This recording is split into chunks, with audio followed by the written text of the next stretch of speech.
नमस्कार दोस्तों। जैसे कि आज हम बात करने जा रहे हैं एचडीबी के बारे में। एचडीबी जो कंपनी है, जो कि एचडीएफसी की ही चाइल्ड ब्रांच है, उनके द्वारा ही बनाई गई है एक कंपनी है। एचडीबी जो कि सभी सेक्टर में काम करती है लगभग, जैसे कि है आपका पर्सनल लोन लेना हो आपको, या फिर आपको आपको मॉर्टगेज कराना हो, इनसे अपनी प्रॉपर्टी अगेंस्ट लोन लेना हो आपको, या फिर आपको कंज्यूमर लोन लेना हो, या फिर आपको लेना हो गोल्ड लोन। ये लगभग 4 सेक्टर में आपकी ये कंपनी काम करती है। तो आज हम स्पेशल इसमें बात करने जा रहे हैं कंज्यूमर लोन के बारे में।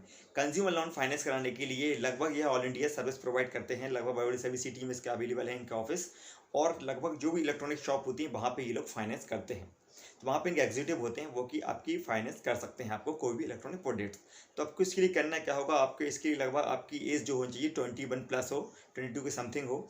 और आपको इसके लिए डॉक्यूमेंट्स की जो रिक्वायरमेंट होती है, उसमें आधार कार्ड होना चाहिए आपके पास, एक आईडी, और दूसरा आईडी आपके पास होना चाहिए वोटर कार्ड हो, ड्राइविंग लाइसेंस हो, या पैन कार्ड हो। ये 3 आईडी में से एक आईडी और होना चाहिए। आपके लगभग 2 आईडी मैंडेटरी हैं, पैन कार्ड, आधार कार्ड।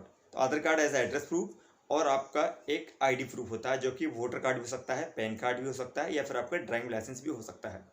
इसके अलावा आप एड्रेस प्रूफ, अगर सपोज आप बाहर से बिलोंग करते हैं और आप फाइनेंस दूसरी सिटी में करा रहे हैं, जिस सिटी आप रह रहे हैं प्रॉपर्ली, तो आप चाहें तो वहाँ पर अपने बिजली के बिल भी लगा सकते हैं। लेकिन बिजली बिल की कंडीशन ये है कि वह आपके नाम का होना चाहिए।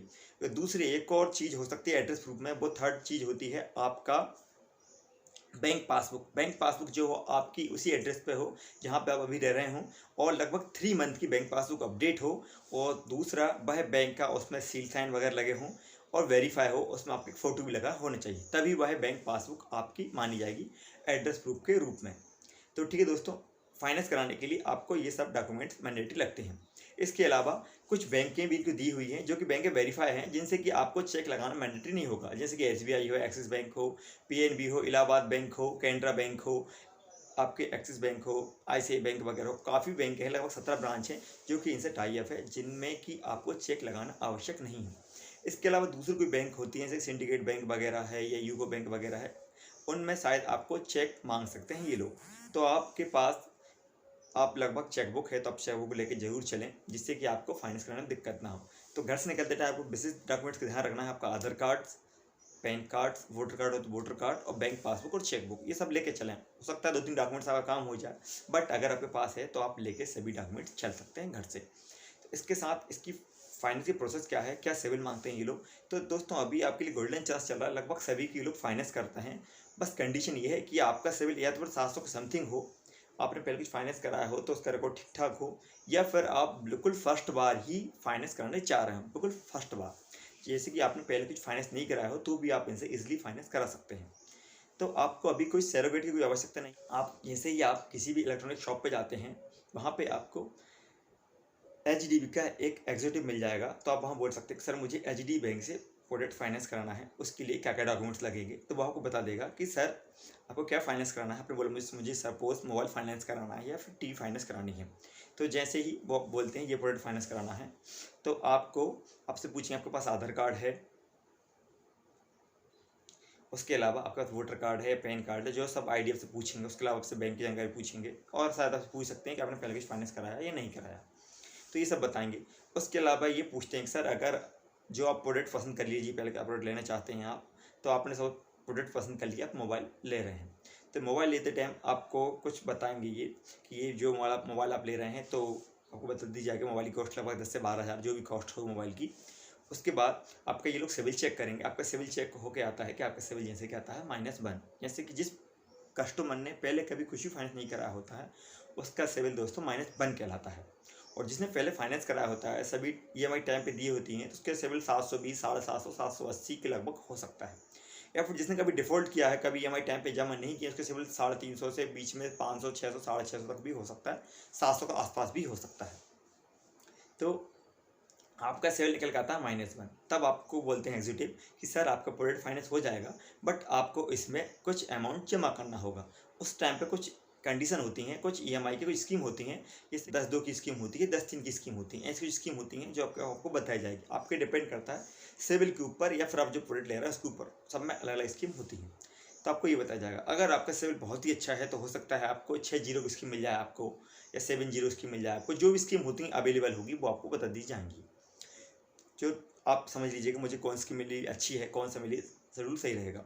दूसरी एक फ़ायदे की बात और होती है कि क्या आपको उनका एक कार्ड होता है ईएमआई कार्ड, जिसके कि बेनिफिट कुछ इस प्रकार होता है कि वो जो कार्ड आपको, इसका नाम होता है आधार। उस कार्ड को लेने में आपके दो बेनिफिट्स होते हैं जो कि दूसरी कंपनी नहीं देती हैं। इसका पहले बेनिफिट ये होता है दोस्तों कि जैसे ही आपकी 4 ईएमआई जमा होती हैं, 4 या 5 ईएमआई जमा होती हैं, उस कार्ड के बिहाफ पे आप दोबारा फाइनेंस भी करा सकते हैं। दूसरा इस कार्ड का बेनिफिट ये होता है दोस्तों कि आपको इस कार्ड में लगभग 5 लाख रुपए तक का इंश्योरेंस दिया जाता है। रिस्क कवर इंश्योरेंस होता है, जिसमें कि आपको कभी कुछ आपकी अननेचुरल डेथ होती है, किसी कारण एक्सीडेंटल डेथ होती है अगर आपकी, तो आपका जो नॉमिनीज रहेगा उसको 5 लाख रुपए का क्लेम मिल सकता है। तो आपको दूसरा बेनिफिट आपको ये होने वाला है। और इस कार्ड में दोस्तों आपको लिमिट भी मिलती है। अगर आपकी ईएमआई से भी टाइम पे जाती है, आपकी लिमिट हो सकती है 20,000 से लेकर 1 लाख 1.5 लाख तक की लिमिट आपको मिल जाए अच्छी खासी, तो आप इसको ईजिली दोबारा फाइनेंस कर सकते हैं। ये कार्ड का बेनिफिट्स भी हो सकता है। ये कार्ड की जो कीमत होती है लगभग, इनका एक कार्ड आता है 699 कुछ का आता है, 699 का एक कार्ड आता है। दूसरा कार्ड जो इनका आता है वो 882 रुपये समथिंग अभी कार्ड की कॉस्ट चल रही है, ये आपको कार्ड दिया जाता है। तीसरा, आपसे पूछ सकते हैं कभी कभी कि आपको क्या मोबाइल जो ले रहे हैं आपको उसको मोबाइल का आपको इंश्योरेंस कराना है, तो चाहे तो आप इसका मोबाइल का इंश्योरेंस भी करा सकते हैं। मोबाइल प्रोटेक्शन के नाम से एक इंश्योरेंस आता है, वो आप ले सकते हैं अगर आप इच्छुक हैं तो। इसमें कुछ थोड़ा सा कुछ फाइल चार्ज होगा और आपके कार्ड की फीस होगी। ये ऑप्शनल है, आप चाहे ले सकते हैं, चाहे इनको आप मना भी कर सकते हैं। एज अ डिपेंड आपके ऊपर करता है। तो दोस्तों जैसे आपका ये फाइनेंस होता है तो आप कुछ ईएमआई, कुछ एडवांस ईएमआई देके आप अपना प्रोडक्ट इजीली फाइनेंस करा सकते हैं। तो बिजनेस निवेदन आपसे ये रहेगा कि आपने सभी ईएमआई आप अकाउंट से ही पे करें और आपको एक विशेष फॉर्म दिया जाएगा फाइनेंस होने के बाद साइन करने के लिए। उसमें वही साइन करें जो कि आपके अकाउंट में आपने साइन किए थे, आपके बैंक में वही साइन करें, जिससे कि ईएमआई आपकी ईजिली आपके अकाउंट से कट सके। और ईएमआई की कुछ कंडीशन ऐसी होती है इनकी, अगर सपोज़ आपने 1 जनवरी से 15 जनवरी तक कोई प्रोडक्ट फाइनेंस कराया है तो उसकी ईएमआई आपकी लगभग 2 जनवरी को आपके अकाउंट में लगेगी। तो आपको लगभग 30 जनवरी, 31 जनवरी या 1 फरवरी को अमाउंट अपने अकाउंट में डाल दें, जिससे कि आपकी ईएमआई बाउंस ना हो और आपका सिबिल खराब ना हो और आपका ईजिली आराम से फाइनेंस आगे चल के करा सकें। तो इसके लिए आपसे निवेदन रहेगा कि प्लीज़ आप अपने सभी ईएमआई अकाउंट से ही कटवाएं और अपना अकाउंट में बैलेंस मेंटेन रखें। जैसे कई बैंक होते हैं जिनके की बोलते हैं कि आपको 3,000 से अकाउंट मेंटेन करना है, तो आप अपने अकाउंट में 3,000 और प्लस जो ईएमआई आपकी है, सपोज 1700 ईएमआई है तो 1700 रुपये ये डाल दें, तो लगभग आपके अकाउंट में अगर 4700 रुपये होते हैं तो आपकी ईएमआई कभी भी बाउंस नहीं होगी, कभी आपको लेट चार्जेस या किसी प्रकार से कोई भी चार्जेस पेनल्टी चार्जेस नहीं लगेंगे और आपके अकाउंट से ईएमआई ईजिली कट जाएगी। ये आपका बेनिफिट्स हो जाएगा। कई बार लोग गलती क्या कर लेते हैं कि उनकी ईएमआई सपोज 1700 की है, अकाउंट में कुछ भी पैसा नहीं था, उन्होंने 1700 रुपये डाल दिया है अकाउंट में, और जैसे कि ईएमआई लगती है 2 तारीख को, तो बैंक क्या करती है, उनका कुछ चार्जेस हो, जैसे कि एटीएम चार्जेस है, एसएमएस अलर्ट चार्जेस है या नॉन मेंटेनेंस चार्जेस है, कभी उन्हें 50 रुपये भी अगर काट लिए तो आपकी ईएमआई नहीं कट पाएगी, तो आपके अकाउंट में बचेंगे 1650 रुपये। जब भी बैंक आपकी ईएमआई लगाएगी 2 तारीख को तो आपके अकाउंट में देखेंगे कि 1650 रुपये हैं, तो ये ईएमआई आपकी नहीं कटने वाली है और आपको लगभग 295 या 350 रुपये कुछ बैंक और काट लेगी। तो आपको बैंक ने पहले ही 50 रुपये काट लिए, 300-350 ये काट लिए, तो आपको बहुत अच्छा लॉस होने वाला है कि लगभग आपके 1400 रुपये खाते में बचेंगे, तो आपकी ईएमआई बाउंस हो गई और दोबारा आपको पेनल्टी भी लग सकती है और फिर दोबारा रिप्रेजेंट चेक होगा तो फिर 350 फिर कट जाएंगे। तो इसलिए अच्छा है कि आप अपने अकाउंट को मेंटेन रखें, अपने अकाउंट में हमेशा पर्याप्त राशि रखें, जो अकाउंट मेंटेन करते हैं उस अकाउंट मेंटेन करें और ईएमआई वो अलग से डालें। अगर आपकी ईएमआई कभी भी कम नहीं होनी चाहिए आपके मेन अमाउंट से, सपोज़ आपकी ईएमआई 1700 की है तो आप हम लगभग 2-3 हज़ार एक्स्ट्रा ही रखें, जिससे कि आपकी ईएमआई कभी भी बाउंस ना हो। सबसे बड़ी समस्या यही आती है। अगर आपके अकाउंट में पर्याप्त राशि है तो आपकी ईएमआई कभी भी बाउंस नहीं होगी और आपका सिबिल अच्छा बन जाएगा। तो जैसे ही आपकी सभी ईएमआई कट जाती हैं तो आप चाहें तो लगभग 4-5 ईएमआई के बाद दोबारा फाइनेंस करा सकते हैं।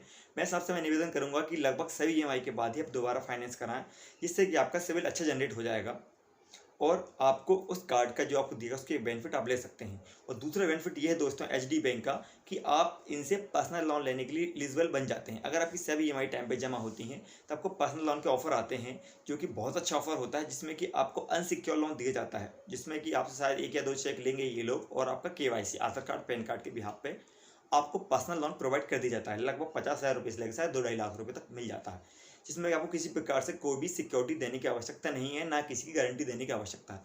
तो विशेष ध्यान रखें, आपका सिविल अच्छा होना चाहिए, आपकी सभी ईएमआई टाइम पे जमा होनी चाहिए, जिससे कि आप इन फ्यूचर में इन लोगों से पर्सनल लोन ले सकें ईजिली तौर पे।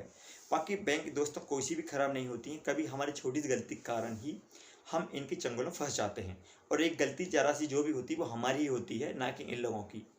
आरबीआई की ये सभी लोग ये कंडीशन फॉलो करते हैं, उन्हीं के रूल्स एंड रेवेन्यूज पे लोग चलते हैं।